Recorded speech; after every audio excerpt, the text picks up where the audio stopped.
अध्यक्ष श्यामा प्रसाद मुखर्जी जी ने अपना बलिदान दिया था। ये वही कश्मीर है जहां स्वतंत्र भारत में एक ऐसा समय आया जब 10 वर्ष तक 26 जनवरी और 15 अगस्त को भी राज्यपाल भी झंडा नहीं फहरा सकते थे। 1988 से 1998 जिस दौर में हमारी पार्टी ने, जब डॉक्टर मुरली मनोहर जोशी जी हमारे राष्ट्रीय अध्यक्ष थे और वर्तमान प्रधानमंत्री श्री नरेंद्र मोदी जी युवा नेता के रूप में उस यात्रा के संयोजक थे, इसी श्रीनगर के लाल चौक पे जाके 26 जनवरी 1992 को झंडा फहराया था। तो उन बलिदानों और साहस के दम पर यही कश्मीर जो अगस्त 2019 में जो भारत के साथ संपूर्ण और असंदिग्ध रूप में एकाकार होने की प्रक्रिया पूर्ण हुई थी, ये यात्रा जो राजनीतिक उद्देश्य से प्रेरित थी, मगर मैं कह सकता हूं कि वो अपने राजनीतिक उद्देश्य में,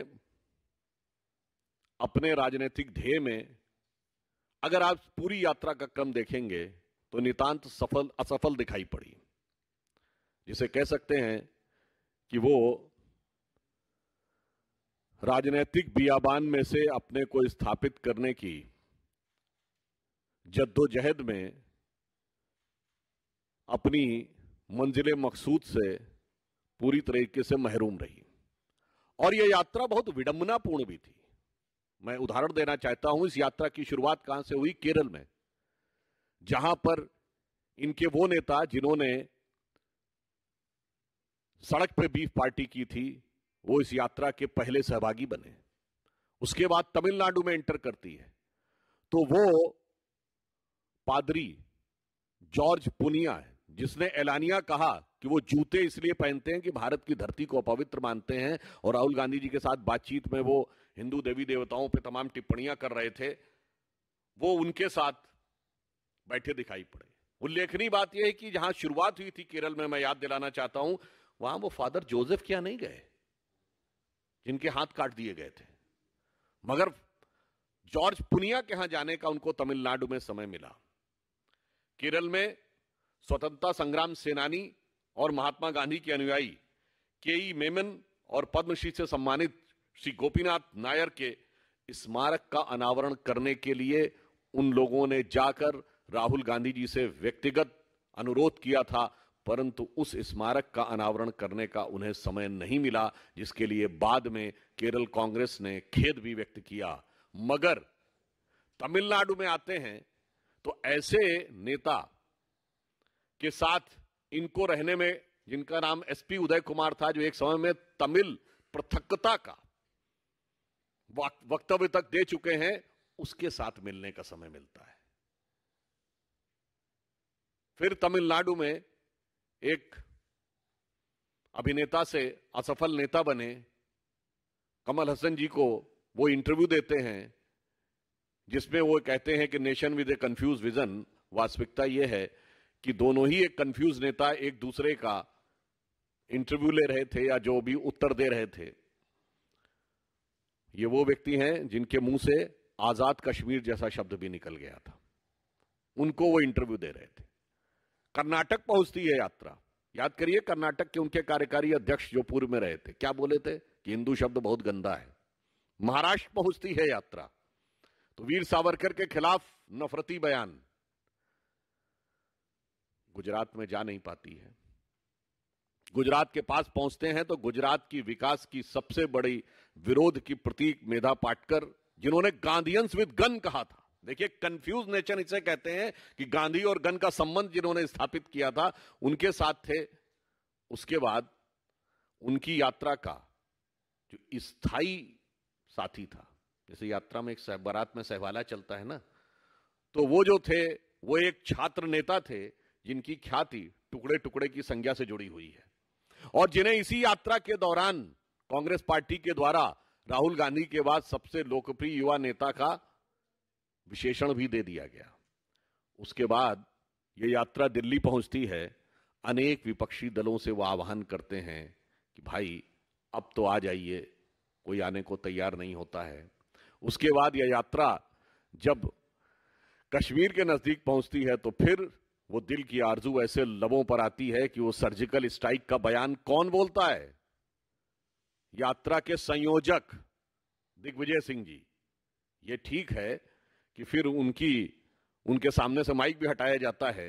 यह दर्शाता है कि राहुल गांधी जी की ये यात्रा शुरू से अंत तक किस प्रकार की प्रवृत्तियों को साधे हुए उत्तरोत्तर आगे बढ़ रही थी। महत्वपूर्ण बात यह है कि न गांधी के प्रदेश में जा पाई, न नेहरू के प्रदेश में जा पाई। और सेना के बारे में ऐसे अपमानजनक बयान कहे गए, हमारे वीर सैनिकों के लिए पिटने की बात कही गई। और इससे बड़ा कंफ्यूजन आपको इस यात्रा में दिखाई नहीं होगा कि हर बयान में उन्होंने कहा कि वो नफरत के खिलाफ अपना अभियान चला रहे हैं, मगर इतने नफरती जहर बुझे सामानों को लेकर ये कौन सी मोहब्बत की दुकान वो श्रीमान सजा रहे थे, ये कोई भी समझ सकता है। एक तरफ उन्होंने कहा, दूसरी तरफ क्या बोला, मुझे नफरत कहीं दिखी नहीं। मतलब इससे बड़ा विरोधाभासी वक्तव्य आपको नहीं दे सकता कि मेरी यात्रा नफरत के खिलाफ थी, तथा कथित नफरत के खिलाफ, और मुझे तो नफरत कहीं दिखी नहीं। इसी यात्रा में उन्होंने कहा वो राहुल गांधी तो है ही नहीं, वो तो समाप्त हो गया है। उन्होंने कहा सर्दी आपको इसलिए लगती है कि सर्दी से आप डरते हैं। मुझे लगता है ये कंफ्यूज नेशन की जो बात उन्होंने कही, तो सबसे ज्यादा कंफ्यूजन उस पूरी यात्रा के दौरान उनके स्वयं के आचरण में देखा। उसके बाद उन्होंने आकर अंतिम समय में, जब यात्रा समापन के समय उन्होंने अपने परिवार को याद किया, तो मैं यह भी याद दिलाना चाहता हूं, भारत जोड़ो की जब बात होती है, भारत तोड़ो कब हुआ था? जब भारत माता के 2 टुकड़े हुए, उस समय कांग्रेस पार्टी के अध्यक्ष और अंतरिम सरकार के प्रधानमंत्री के रूप में, जब उन्होंने 2 सितंबर 1946 को अंतरिम सरकार के प्रधानमंत्री के रूप में नेतृत्व करते हुए नेहरू जी नेतृत्व कर रहे थे, तब बाकायदा सिग्नेचर करके यह प्रस्ताव पारित किया गया था कांग्रेस की एग्जीक्यूटिव में। आधा पंजाब चला गया था, आधा बंगाल चला गया। उसके बाद जो बच गया, आजादी के बाद आप ही के परिवार के शासनकाल में आधा कश्मीर भी चला गया। उसके बाद जो बच गया तो 62 में अक्साई चिन और मानसरोवर भी चला गया। यानी जिसे कह सकते हैं कि आपकी भारत को क्या जोड़ा था कि आधा पंजाब गया, कश्मीर गया और चला बंगाल गया, और चीन के हाथों मानसरोवर का वहां ऊंचा भाल गया। इसलिए मैं ये कह सकता हूं, आज यदि आप झंडा फहराने में सफल हो रहे हैं तो वो तब जब हमारे संस्थापक अध्यक्ष ने इसके लिए अपने प्राण बलिदान किए, और हम कहते थे जहां हुए बलिदान मुखर्जी वो कश्मीर हमारा है। मैंने नहीं देखा इस तरह का चीट, इस तरह का क्रिमिनल माइंड पूरे जेल स्टाफ को ब्राइब कर देगा। मैं सोच भी नहीं सकता था। गवर्नमेंट फंक्शनरी को इम्पर्सनेट करता था, आवाजें बदलता था। टारगेट भी बहुत पावरफुल धनवान लोगों को करता है। ये एक ही चीज से रुक सकता है, अगर आप इसकी जीभ काट दो। न्यूज चैनलों के इतिहास में पहली बार न्यूज 18 इंडिया की web series FIR number 208 streaming 3rd February 9 PM